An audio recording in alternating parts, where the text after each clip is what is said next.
hardly see my hand in front of my face. The power had gone out, plunging the house into an inky abyss. The only light came from the distant glow of the moon, casting eerie shadows on the walls. My heart raced, and a bead of sweat trickled down my spine. I had to find a flashlight, fast. I fumbled my way through the darkened living room, my fingers grazing the edges of furniture.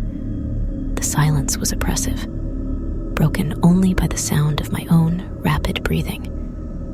I reached the hallway and strained my ears, hoping for any sign of life. That's when I heard it. A faint, rhythmic creaking, like footsteps on old floorboards. My breath caught in my throat. Panic surged through me as I considered my options. Should I call the police? Should I make a run for it? No, I couldn't leave the children. I needed to protect them. I tiptoed down the hallway, my heart pounding in my chest. Each step seemed to echo through the empty house. The creaking grew louder, more deliberate. It was coming from upstairs. I couldn't turn back now. The staircase felt like a mountain. Every step, a thunderous announcement of my presence. At the top, I hesitated, my hand trembling as I reached for the doorknob of the first bedroom. I pushed it open, the hinges groaning in protest. Empty. Relief washed over me, but it was short-lived. The footsteps were still there, closer now. I moved to the next room, praying for a different outcome. Again, an empty room greeted me.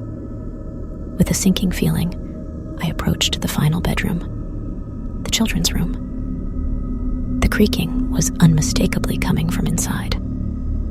I took a deep breath and pushed the door open. The room was bathed in a silvery glow from the moonlight filtering through the curtains. The twin beds were neatly made, and toys were scattered across the floor. But in the far corner, a shadowy figure stood hunched over, their back to me. My heart seemed to stop. "Who's there?" I stammered, my voice barely a whisper. The figure didn't move, didn't acknowledge my presence. Dread settled in the pit of my stomach, twisting and churning. Summoning every ounce of courage, I took a step closer. I said, "Who's there?" This time, my voice was stronger, more determined.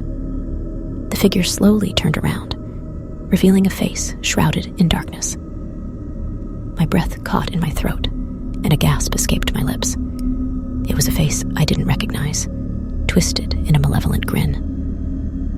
Time seemed to stretch as we stared at each other, the silence broken only by the distant howl of the wind. Then, in one swift motion, the figure lunged towards me. Instinct kicked in, and I bolted out of the room, racing down the hallway. Adrenaline coursed through my veins, propelling me forward. I needed to get out, to find help. The front door seemed miles away, but I pushed myself harder.